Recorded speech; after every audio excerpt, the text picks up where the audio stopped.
Hello? All right, we are live from Occupy City Hall. This is episode 2 of Live from Occupy City Hall, the podcast. This is a podcast series brought to you by the May 30th Alliance Podcast Network. Right now we have 3 series available on our network. We have the Social Construct of Leslie, which is a monologue by myself, Leslie Roth, in which I speak about events from May 30th of 2020 leading up to where we are currently at in Rockford. There's 3 episodes out of that. We have Leaderless by Ari Perez, which just had its premiere episode yesterday. So please go and listen to that. And then we also have what we are currently doing, which is Live from Occupy City Hall, the podcast. I'm here with Kay. I'll try to move over so Kay can. Yeah, and the phone can be right here. We move this mic over. I'll let Kay go ahead and introduce himself. Good evening. I go by Kay. I'm going to have to get a little bit closer in there for that. I go by Kay as far as the occupation. A fixture in the movement since the beginning. And very pleased to be moving in this capacity with Leslie and the movement. As far as being able to articulate things that I've seen and experienced firsthand, right. Not coming from someone else's perspective, but to literally be speaking on the things that I see personally. Okay, and then so that's Kay. Again, for anybody that's listening to this podcast, I would like to say that this is our first time trying out recording a podcast. Hey, what up? Fuck the police, you know it, bro. Get home safe. You bumping the right shit. We just had somebody pull up showing love. So this is our first episode of, and for anybody who is not aware, we are outside of City Hall in Rockford, Illinois, recording all of this content, creating all of this content, because we are currently involved in an occupation of the City Hall of Rockford, Illinois, because on October 2nd, 2020, Tyrus Jones was shot while running away and unarmed by the Rockford Police Department. And so we came out to City Hall and we have stayed there. We stayed there through January 5th when Denzel Duvant was beat at the hands of that same police department while he was unarmed and while he was handcuffed. We have stayed through April 10th when inside the same city, the Winnebago County Sheriff deputies murdered a man inside of his home. And then on April 11th, not even 24 hours later, the Rockford Police Department shot a 19-year-old young man as he was running away. And so we have continued to stay outside through all of those things. So you may hear some music and you may hear some loud noises and all of those things. What up? Oh, no, I'm good. We appreciate it. Y'all be safe too, man. Get home safe. Y'all have a good night. Appreciate it. We appreciate it. Thank you. And again, we outside, so we had a few people that just stopped by, showing some love, showing support. So that was just to qualify why you may hear different noises and why you may hear different sounds and why you may hear us speaking to people as you're listening to this podcast. And so I think that's why it's good for us actually to get this filmed, so that way people can see some of the other things that they may audibly be hearing. And so we're experimenting with all of these things. And so we've sort of done some introductions. We want to say justice for Tyrus Jones. We want to say justice for Denzel Duvant, justice for Jose Gonzalez Jr., justice for Faustin Guaitigo. Raymond Jackson is a name that we have not said as much as we need to. Raymond Jackson died when a Rockford Police Department engaged in a police chase, which they are trying to not call a chase, and a car accident took place in which the person at the Rockford Police Department was chasing, but not chasing, crashed into Raymond Jackson, and he lost his life, and he had children in the car, and his child is still going through physical therapy, from my understanding.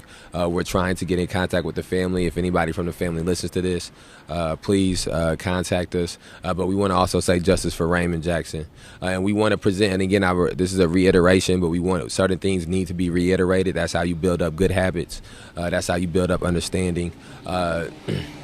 we present all of these cases so that way people can see all the different ways that police terrorism, mass incarceration, and racial injustice manifest in the city. And so maybe you will not have sympathy, or excuse me, maybe you will not have empathy for Tyrus Jones' situation, but you'll have empathy for Raymond Jackson's situation. Maybe you won't have empathy for Denzel Duvant's situation, but you'll have empathy for Jose Gonzalez Jr.'s situation. Maybe you won't have empathy for Faustin Guaitigo's situation, but you'll have empathy for Raymond Jackson, someone else's situation. And so we need to present all of these things so that way once you find the event or the people or the circumstances that tap into that empathy, you can find a way to extrapolate that to all the other victims, to all these other macro aggressions of these incidents that have happened.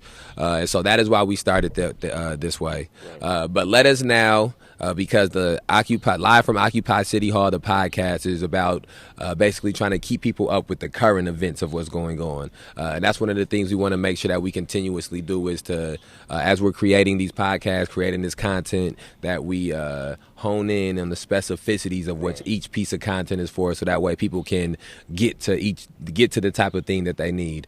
So we sit here on June 12th, 2021 at 1:55 a.m. and we just finished with City Market, the fourth City Market of this season, with many more to go. I've done a lot of the talking so far, so before we go into some of the specifics of City Market, tell me what's your feelings and your takeaways after the immediate ending of City Market. Of today's, yes. I felt that the city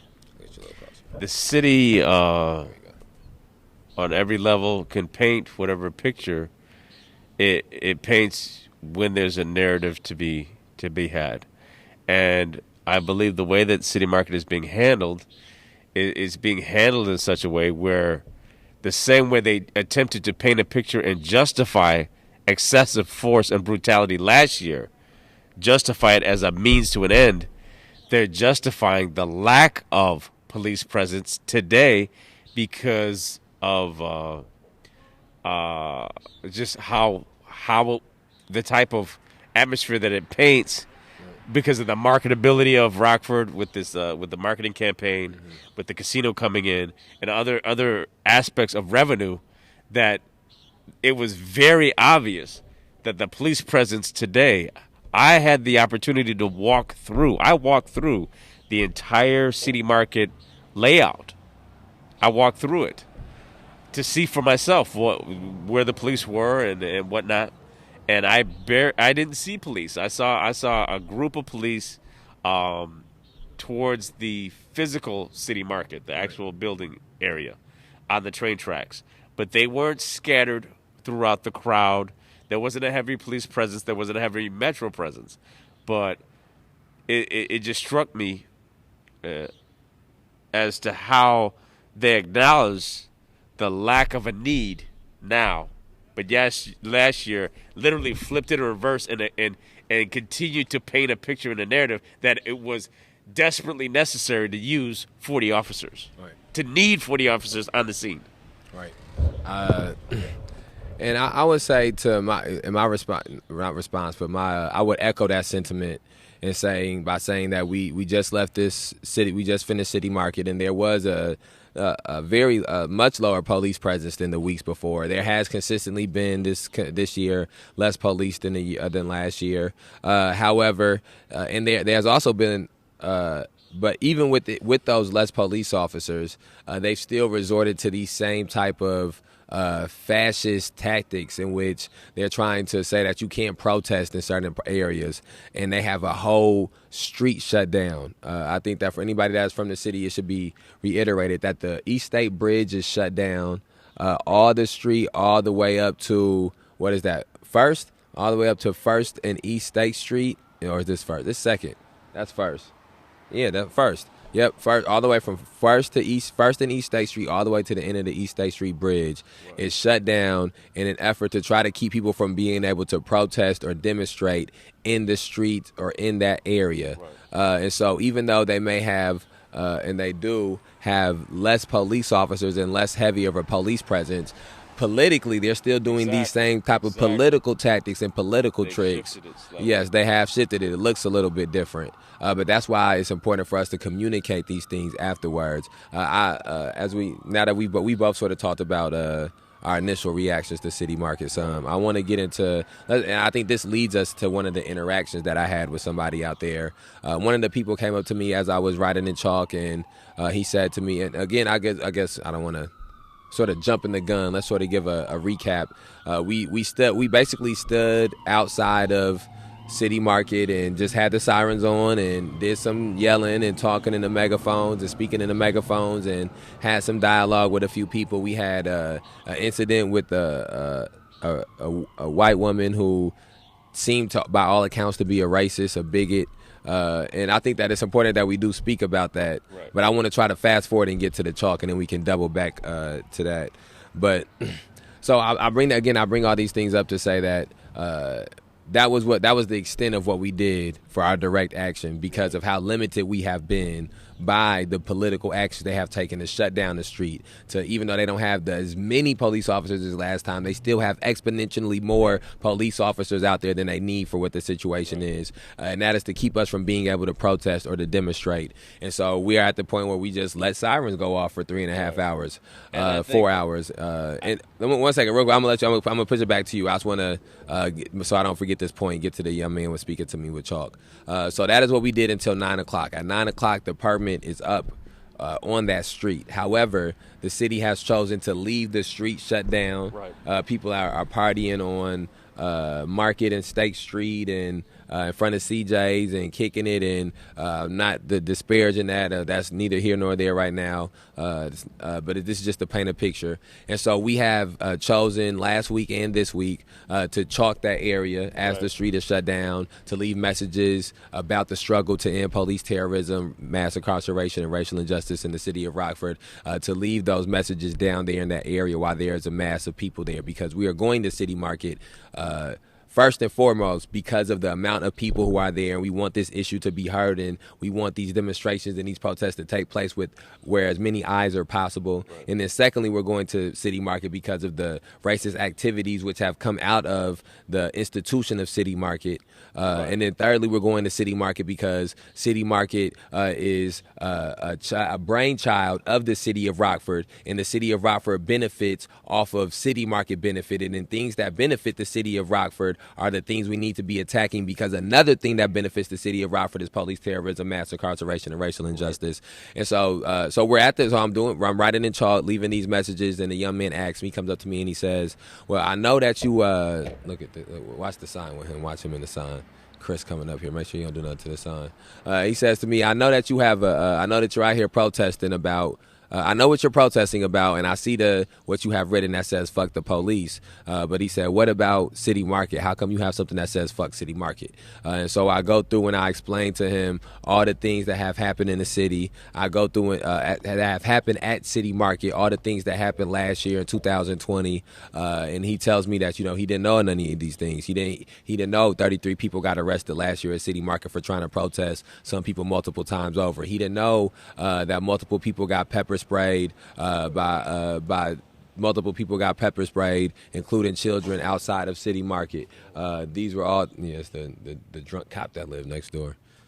And so he came. So I told him all these things happened. He was like, "Oh wow, I didn't know that," And he said how he was happy that he could have learned and found those things out. And so then that's another reason that has been presented that is new to this year than it was last year. Right. Another reason we need to continue to go to City Market and have to be a City Market is to try to let people know who are at City Market, who are uninformed about the things that this institution took place in last year. People who don't know that Kathy McDermott engaged in these racist activities, engaged in weaponizing the police, engaged in trying to perpetuate mass incarceration, not only last year, but continues to do it this year. And so that is one of the things that I thought was important that came out of today, is learning new reasons that we must continue to be at City Market. Right. So I'm going to let you go ahead and go from there with you. I know you had something to say. Well, I mean, just looking at the overall physical presence of the police, not to say that it's not a major part of City Market for anyone listening, but it struck me as to how few physically were present. But yet, it made me instantly think about, like I said, I did have the opportunity to walk through City Market. I walked through freely, no issues. walked the whole perimeter just to gauge the volume of customers, and to also see for myself how many officers were present and where they were posted up at. They were not. It wasn't a police presence like it was the one prior, where it was very blatant. They were just everywhere, scattered about between police and Metro. This, they were just very hands off. But also, to put context to this, this is the first Friday, which happened to also be City Market. This is the first Friday of Illinois being open, in regards to not necessarily going back to normal, but I believe the way that they're expressing this is that it's steps, or as a means for Rockford specifically, to open their gatherings, bars. It's a way of the city opening up, and I believe that had a large bearing on the lack of the physical police presence. But yet Leslie did make an excellent point as far as how it's being handled. I mean, the sheer size of this footprint. It's going to be interesting to see, when it's public information, how much this actually cost the city at the end of the season. Because last year they spent $500,000 in overtime alone with the volume of police. And I wouldn't be shocked to see high figures based on a justification of this large production here, because one way or another, there's going to be money involved and money spent. Workers to pick up the barriers and workers to set them out and to block the street off. There's still hard numbers that are going to be associated with this, no different than it was last year. So it's going to be interesting to see how much the city actually spends and then attempts to justify, no different than the $500,000 in overtime last year that they attempted to justify, based on the same 30 people that had been here the whole time. Yeah, we gotta, and again, this is we are live from Occupy City Hall in Rockford, Illinois. We are on day 253 of the occupation of Rockford, Illinois. We're coming up on 20 minutes on this video that's right here, so I'm going to end this video because I'm not sure what the how uploading this is going to go. And a 20-minute video is long to try to get uploaded directly from a phone. I don't know if I'm going to have to upload it to, I don't know, we're going to figure out, but we're going to end this portion of it for right now. But going forward, we are going to figure out a way to try to get all of these lives to be filmed. We want to get out as much content as possible and reach as many people as possible. So for the people that's watching this, this is a reason to go go on Spotify and listen to the full podcast. Subscribe so you can listen to the full podcast. But head over to Spotify. We gonna end this video portion of the protest right now. Video portion of the podcast right now. We ending it. We outside. Okay, that's ended. Okay. All right, that part is ended. We are at, let's see how much, what time we at? We at 2:07. Our 2 o'clock person just pulled up. But we gonna keep going. We got 18 minutes on here. We got some more topics that we want to touch on. Yeah. I'm gonna take this off of here. Dealing with the scope of City Market, it's very easy to just take just a few topics and really dealing with such the depth of City Market. It's very easy to take topics and then really analyze them and really, really pick them apart to see the context and the aspects of what they all involve, because we're dealing with a microcosm. That's what City Market is. It's a microcosm of the city itself. It's a representative of the largest outdoor event that Rockford has to offer to the city, and you have a cross section of racial, ethnic, age, gender. You have a cross section of society converging to this area. So it gives a very good indication of the sentiments, the thoughts, the feelings, the understanding or the misunderstanding in many instances of how people actually feel in Rockford. I second all of the things that Kay just said there. We got Chris over here going through the waters. That's all good though. We gonna have to get some more waters. We gonna have to keep that stock for people. That's okay. So let's go to these. Let's move on to some of these next topics. You wanted to. I know that you wanted to speak about. We sort of already touched on some of the chalk some, so we can continue to dive deeper on that. Okay. Let me go ahead and speak on what you wanted to say about the woman who came up speaking about the chalk today and some of your thoughts about chalk. There's a point that I wanted to make in all of this because she's the first. She's the first person that I wanted to actually talk about this. This is not the first time this has happened, but because it's happened before, I wanted to make sure that I addressed it because other people feel compelled to write or grab a piece of chalk, but we want to make sure that people understand the reasoning of what we're doing when we do it and why it's important. We're not looking for people to grab a piece of chalk to paint us in a bad light or to try to negate anything that's written. There's different aspects and different levels to what's being done. Everybody doesn't express themselves the same way, but it's all necessary. And I stress that.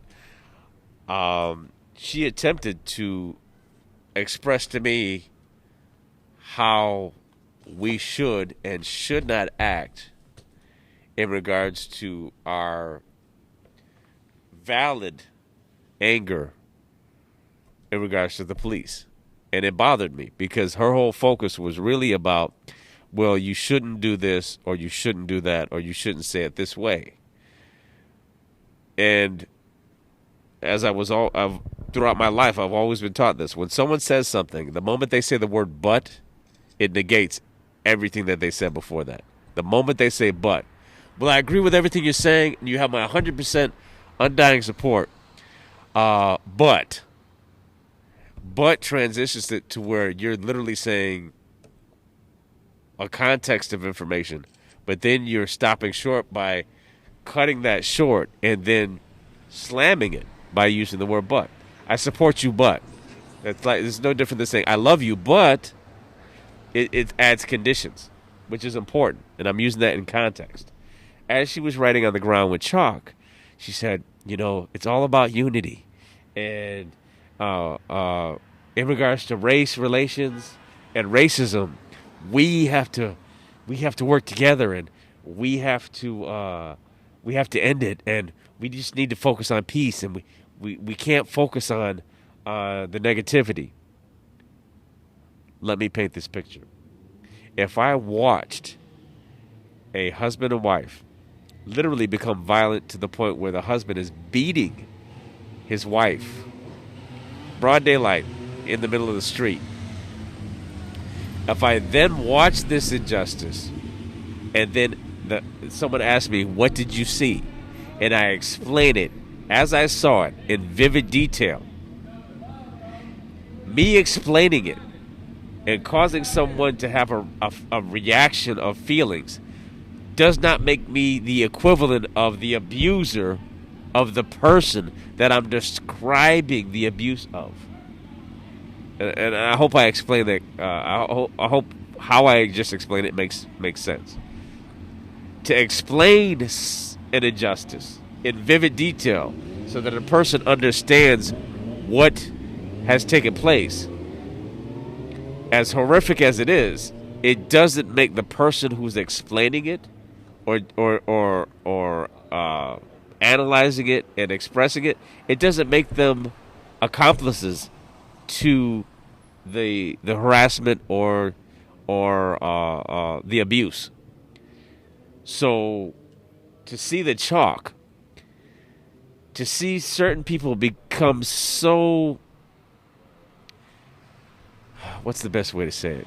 Because I see it a lot, where they become very emotional or expressive in regards to chalk being written on the ground. But yet the context is the chalk is being written on the ground because of police shootings. Because of the shootings. But yet people have so much to say about the chalk. The chalk is not the cause of the shootings. The chalk is the result. It's the effect of the continued police brutality, excessive force, and racial profiling that is systemic and ongoing in Rockford, Illinois. It is a part of the fabric of how the police occupation is handled in the city. It's undeniable. These aspects are woven into the fabric of Rockford, Illinois. Now, this lady kept talking about peace and unity. She pointed down at unity on the ground, and I said,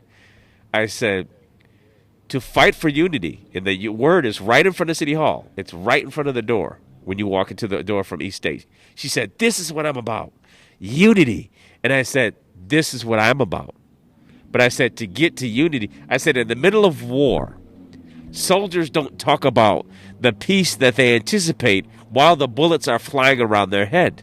They focus on the situation at hand while they're hoping for peace. But they don't reminisce and daydream about peace while bullets are flying past their head in the heat of battle. And that's the point that I'm making about the occupation.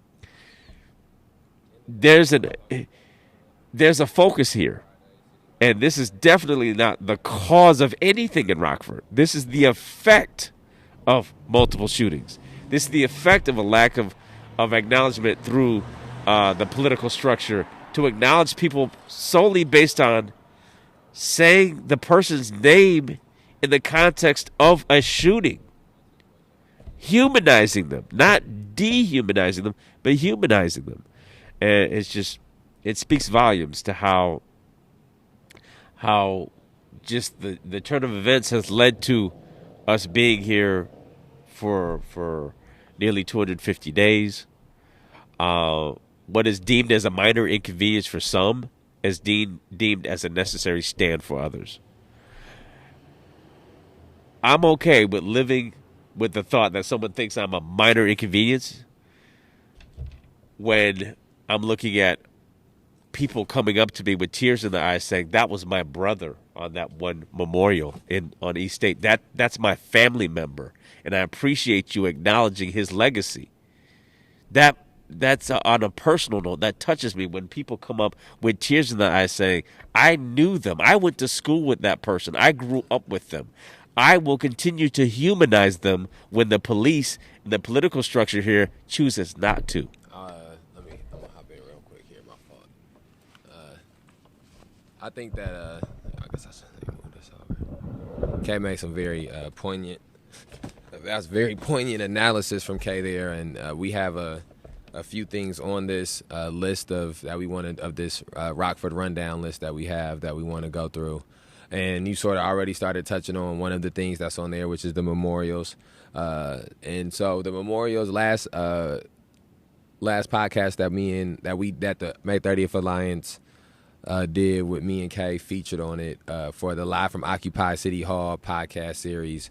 The last one that we did, which also was the first one of the series, coincidentally, was speaking about the memorials being torn down again, and speaking about the importance of the memorials, and speaking about the importance of filming them tearing them down, and the importance of taking pictures of them once they're back up, and the importance of continuing to put them back up. And I think it's important to say that today before City Hall, the memorials did go back up on Say Their Name Square, the memorials for Logan Bell, the memorials for Kerry Blake, the memorial for Eugene Gino Washington, the memorial for Valencia Jovan Fresco, the memorial for Mark Barmore, the memorial for Demetrius Bennett, the memorial for Philip Johnson, the memorial for Jasper Banks, the memorial for Suzette Babler, the memorial for Ernest Shannon Graves, the memorial for Lil Mike Sago Jr., the memorial for Michael Guzman, the memorial for Joseph McCormick, and the memorial for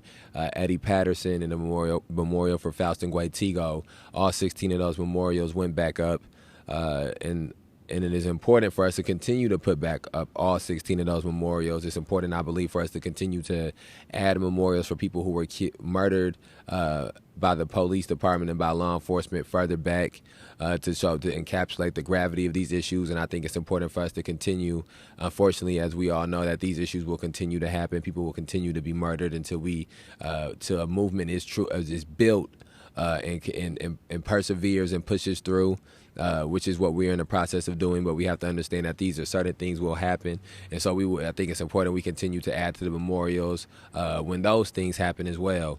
So I just want to say that we have put the memorials back up, and if they tear the memorial, not if, when they tear the memorials back down, because they will tear them back down, it will be the 10th time that they have torn down the memorials of victims of police terrorism, mass incarceration, and racial injustice in the city of Rockford, Illinois, and in the area of Winnebago County. It will be the 10th time that they have done it in 6 months, which means they average a little under 3 times a month they tear down these memorials. And again, that lets you know, and they do it because they don't want people to see these faces. They've done it with animosity before, in which they were cutting the faces with anger, ripping the faces with vitriol, and you could see it in their face, in the mannerism in which they tore the memorials down. They had no respect or empathy or care for the people who were on those memorials or for their families or loved ones. And so those are all the things that the memorials have brought to the light, and it's important for us to continue to allow those memorials to illuminate people's true character. So we went through coming through City Market Week 4. We went through chalk and putting the memorials back up and the police presence, but we haven't went through our interactions with the detractors, and there were a couple of those.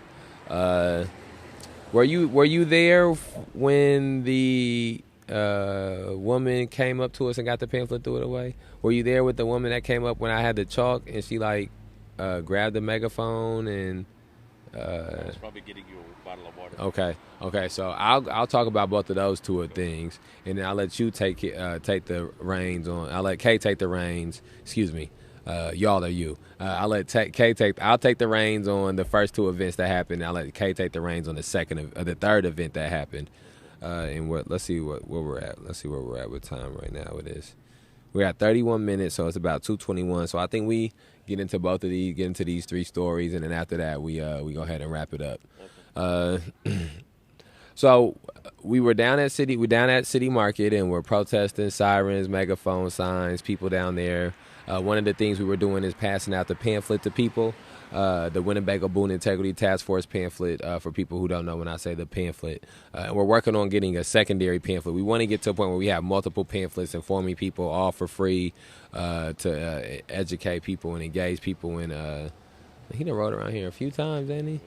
Fuck him on. Anyways, the beauty of being outside, all the things that happen. So we're out there. And we're protesting, and I see a woman from the opposite. She's on the opposite side of East State Street, or the opposite side of Market Street from us. East State Street is between us. She pulls out her camera. She starts filming, and I can see immediately in her eyes and in her mannerisms. I see all the indicators that she's a racist woman, racist white woman. That she's not there because she's supportive, or she's not there because she's in agreement. That she's there for some type of detractive purpose.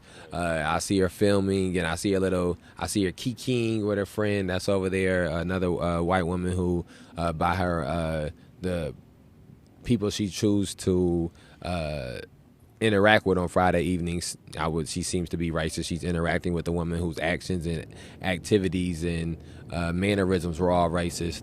But that's not the point of this specific conversation. Is to speak on her friend, speaking on what this woman did and the things that happened with this woman and the connotations that has about this city. And so then after she does this filming, she eventually walks over. And she acts as if she's interested and wants to know what we're doing, and she speaks to somebody, and you can see she has this fake face on, and she's doing all this fake caring, and she talks to a few people in the organization, with the organization. Hold on, we're gonna let these motorcycles go by. They loud. Again, we outside.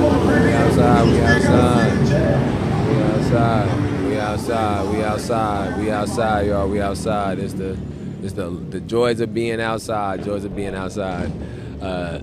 And so it's good to see. Yeah, it's good to see the support, though. Yeah, it's good to see. Since we did the live, since we started doing the first conversation, there's been so much support. People just making sure that they were heard instead of just driving by. That we haven't had a single person honk and just keep driving. people made it a point to vocalize their support. Yeah. We're with you guys. Keep doing what you're doing. We support what you're doing. Yeah. No, that's 100%. I'm gonna try to get to this. Make sure I finish this story up.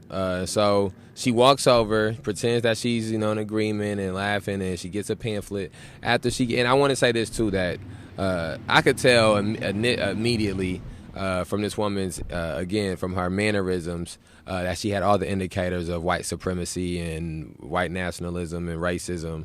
But again, just to say that to show how much organizationally books aren't judged by their covers, she was still people still engaged with her and try to have conversations with her and dialogues with her, gave her a piece of information. And again, this pamphlet is speaking about people who have been murdered. Right. She takes the pamphlet, and then she walks back over to the side of the street she was on, and then making sure that she could be visibly seen, she throws the pamphlet and the business cards away.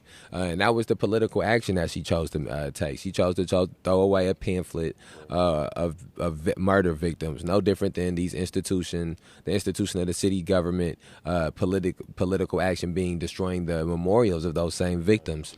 100%.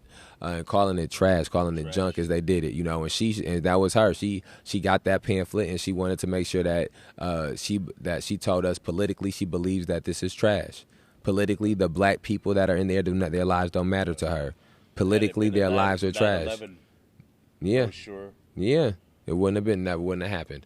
And so that was what she did. That led to a prolonged interaction back and forth with this lady. Eventually, the lady she's getting drunk as she's doing all this, just drinking, just juggling down these beers.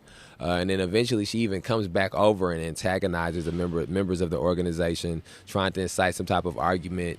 She's probably some type of agent provocateur that's been sent in either by the police, or maybe even because of this, the place that we are at. This is the thing we have to actually say.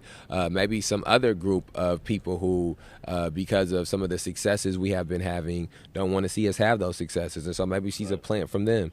It's really no way to know what people's intentions with some of these things are, as far as why they're doing them. But the intention can be, we knew that she was not there in support. We knew that she was there to try to take away from the demonstration and the protest, not more protest than demonstration. So that was one a back and forth that happened, and then a second back and forth that happened was as I was riding with Chalk after the protest was over with. A white woman came up to me and was like, "Oh, you're not spelling that right," or "Oh, you can't spell," and I said something to her about, "Don't worry about my spelling."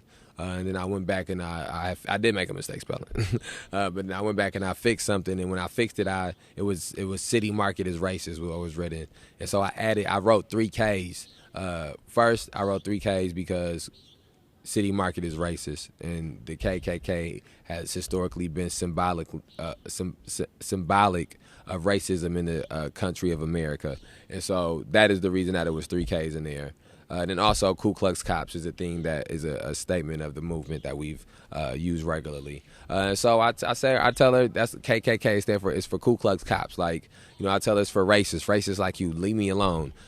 She says something back and forth to me. And I put the siren on the megaphone, and I just put it up. Just to get her out of my direction. I just put it up. Leave me be. She goes and she grabs the megaphone, tries to swing the megaphone. I pull the megaphone back. She comes and tries to approach me, and she makes some type of physical contact with me. I don't remember the specifics of it.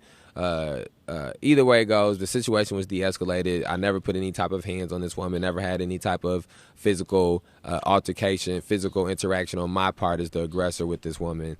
Again, this is another white woman who is drunk, guzzling these beers all through the night, just getting drunker and drunker and more racist as the night is going on. And so those were 2 of the interactions. I spoke of 3 interactions that I have altogether tonight, but those were 2 specific interactions that I had with people who are more detractors. I want Kay to speak on, because in the last time he spoke on this on the live, I sort of did some interrupting where I spoke about some of my opinions and some of where I came in at. I'm gonna let Kay go a little bit and just speak uninterrupted about his specific interactions with people at City Market. And then after that, we'll get ready to wrap this podcast up and call it. you did make an interesting point because I did want to speak to handing out a pamphlet. Last week, last city market, I want to address that briefly because I haven't spoken about that. The guy that came over, there was a guy that came over from across the street, same type of scenario. He came from across the street, walked over, walked down the line, and exchanged some words with one of the people. Now, he had a back to blue shirt.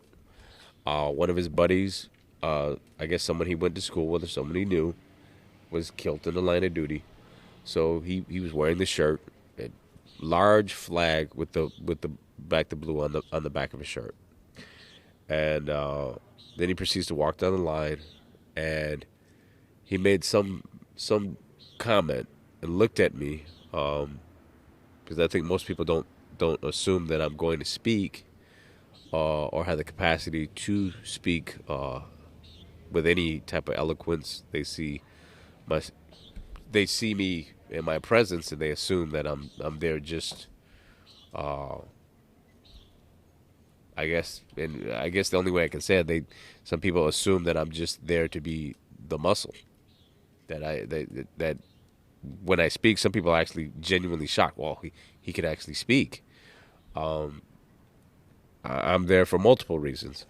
I definitely want to make sure people are safe, but also I'm there to observe with my own two eyes. I don't want to take a stance on something solely based on someone else's perspective and what they're telling me.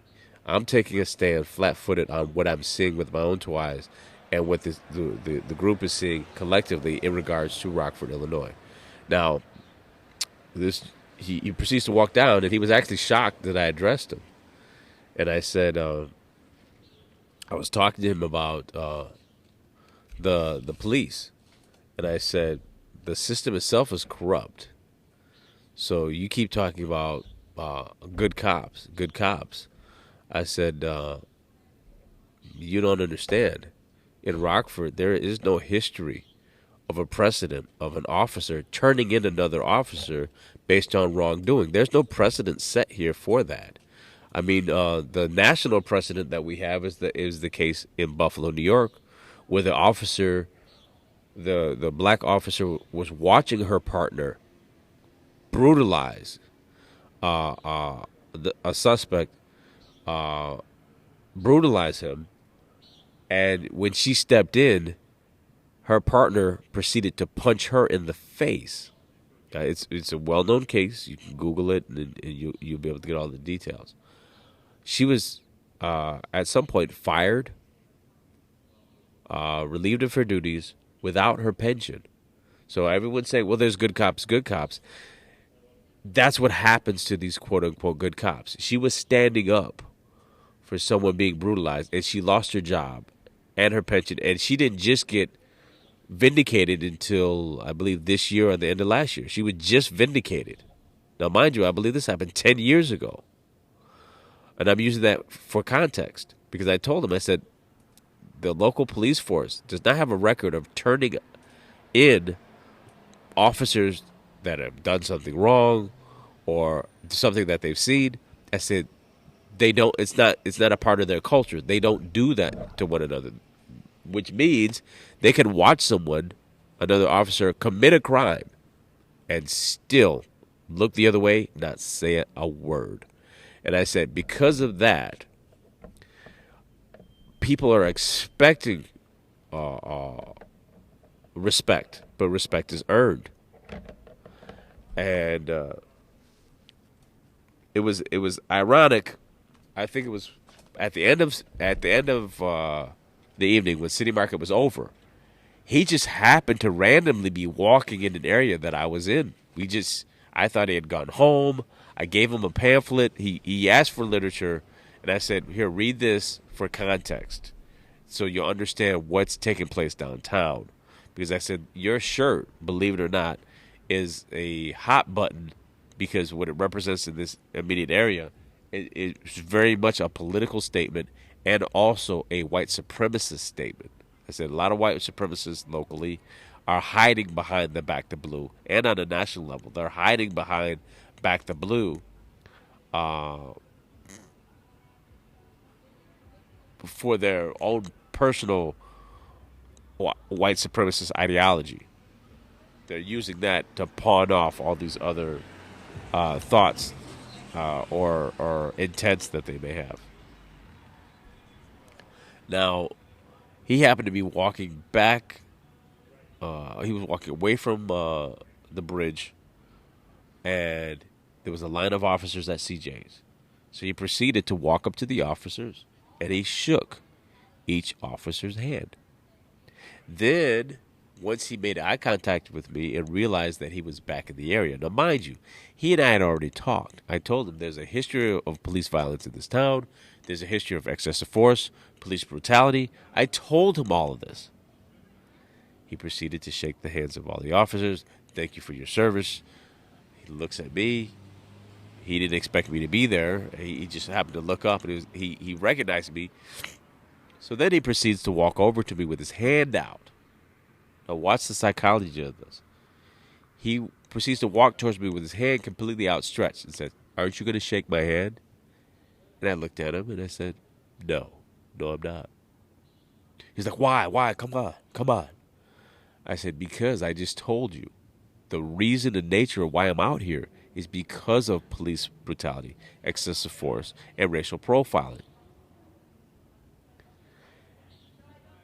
Earlier, I had already told him the police people, this society is not holding the police accountable for their actions, but they want to hold people accountable for their actions based on their responses, which is, to me, completely hypocritical. So he extends his hand out, and he looks me straight in the eye and says, "Aren't you going to shake my hand?" And I said, "No." And then he said it again. "Aren't you going to shake my hand?" I said, "No." "Well, why?" I said, "We already talked." I said, "I told you the history of the police violence, police brutality, racial profiling." Excuse me. So I explained this to him. Could you bring me a water, please? Yeah. So with that, he has this contrived look of shock, like how dare you? And I said, it's not a personal hatred. I don't know them, so it's not something that rudimentary. I said it's the fact of the construct, the system that they represent, where the accountability factor is so low that they basically, the police, in my opinion, in Rockford, Illinois, Boone County, the sheriff's police, parks department, they operate above the law, but they hold society accountable to the law. But they themselves operate in a level of society where they are above the law. What would apply to you and I? It doesn't apply to them the same way. If I watch someone commit a crime, and case in point, if a buddy of mine pulled up right now to where I'm at and said, "Hey, get in, I want to go down to the gas station." I hop in the car, but I'm not aware that as I hop in the car, he has a loaded gun, unregistered, under his seat. And then as we're driving, he says, I just committed a crime. I held someone at gunpoint, and that's the money I'm using to put gas in my car. This is fictitious, but I'm using this to express my point. If he was pulled over at the gas station and they said, "You fit the profile of committing this crime," I could be convicted of accessory to that crime, potentially. Especially if I saw it and didn't say anything about it. But even being in close proximity, the law, in many instances, automatically draws in the other individual, as if some of the charges, the way that they're levied, it's as if you did it yourself. But when you look at police, officers don't turn on each other when they see, on average in Rockford. This is a theme here. So much so that I had to actually look at the police handbook, the actual book that the RPD has. I actually started looking at it online. I looked at the PDFs. they'll look at someone being a little harsh, going from a little harsh to ridiculously harsh, and they don't say anything. They don't say anything.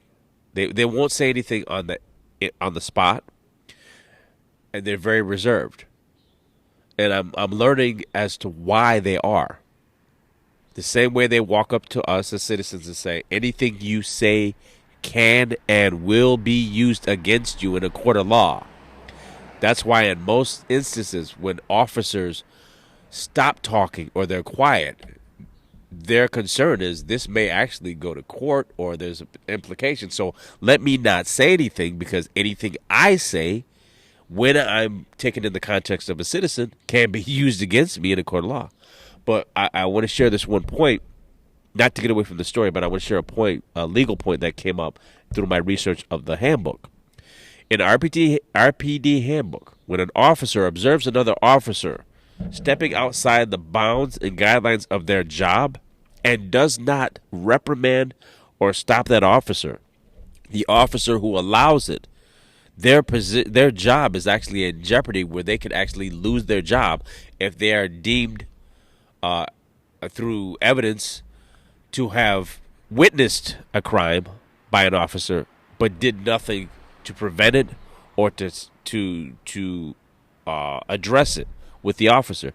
That's in RPD's handbook right now. Like I said, I was interested to see how they can have an environment to act this way, and it just struck me that that's actually in their handbook. So it's interesting to see that that's written there, but yet again, there's no history of officers turning in other officers or making examples of these quote unquote bad ones, the bad apples. You hear silence. So as this guy holds his hand out and says, he gets louder, "Aren't you going to shake my hand?" And I said, I already explained to you the environment of the policing that we're in Rockford, and you proceeded to walk over to the officers when I just told you the context of these shootings and people being shot. And then you proceed to walk down and systematically shake each officer's hand and then attempt to walk over to me. No. Now this is the kicker. He expected me to, because he wanted to show a lack of solidarity for the nature of why I'm even here. And he also wanted to show me, I heard you, but, and again, but is a transitional term where it, but is a term used to set conditions. Well, I agree, but, or I hear what you're saying, but when "but" is used, you can pretty much negate everything that was said before it. So he proceeds to take the flyer, the pamphlet, that I had given him, and he literally threw it at my feet. Threw it at my feet. And I know, I understood the gesture that he was making was, I attempted to look like an ally to you earlier. That's why I took it. That's why I shook your hand. This is earlier. He shook my hand and said, this is what it's all about. This is in front of City Market. Obviously, he knows people are watching. This is what it's all about. We need to talk. That the only way that there's going to be a resolution in the city is if people talk. And I'm glad you're talking. Shakes my hand. Now, literally an hour later, I get a pamphlet thrown at me. It was proof positive to me to show me where a person's heart was. So I wanted to share that direct story from me, because it just struck me how fast a person can turn when their agenda or their viewpoint isn't met with an agreement. Then everything just completely falls apart at that point.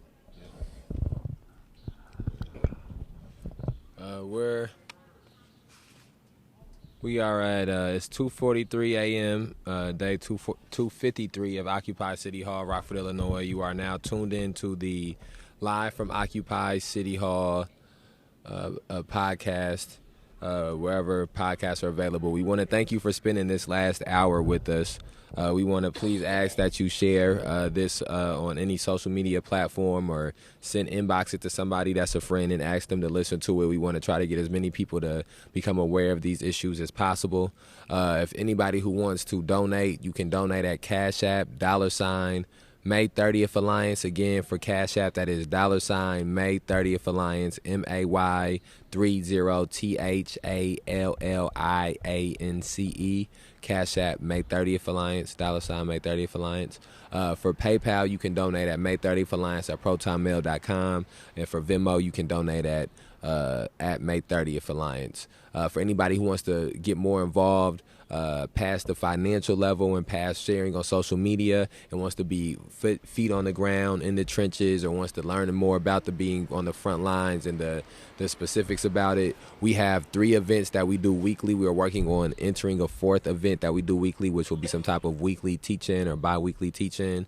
But at the moment, on Tuesdays, we will be at Food Truck Tuesdays, and you can come there and get pamphlets and get educated and speak to members of the organization.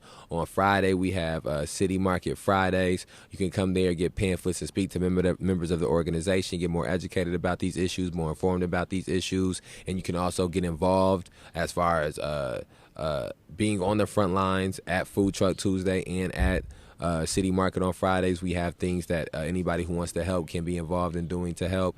And then we also have the occupation going 24/7 outside of City Hall. There's always members of the organization here, so you can always come here to get more informed and to be more active, even if it's just sitting here for an hour, sitting here for a couple of hours. Your presence is a tool, is a weapon politically in the struggle to end police terrorism, mass incarceration, and racial injustice. I think this is a very good episode. I think the first episode we did was good as well, but I think this is definitely sort of the vibe and the energy we want to get. We need to work on trying to get add a third person to this mix too. One of these nights, I think Rabbit's going to be here Sunday, so maybe me, you, and Rabbit do one of these podcasts as well. We can get people up to date with some of the things that may have happened on Saturday and Sunday. Again, we want to say justice for the victims of police terrorism, mass incarceration, and racial injustice in the city of Rockford, Illinois. We want to thank everybody who's been supportive of us, everybody who stops by City Hall and honks, everybody who donates money, everybody who shares posts, everybody who comes in person, everybody who is waging the revolution in whichever manner that they can wage the revolution. We want to thank them. We want to end this the same way that we end everything. We outside.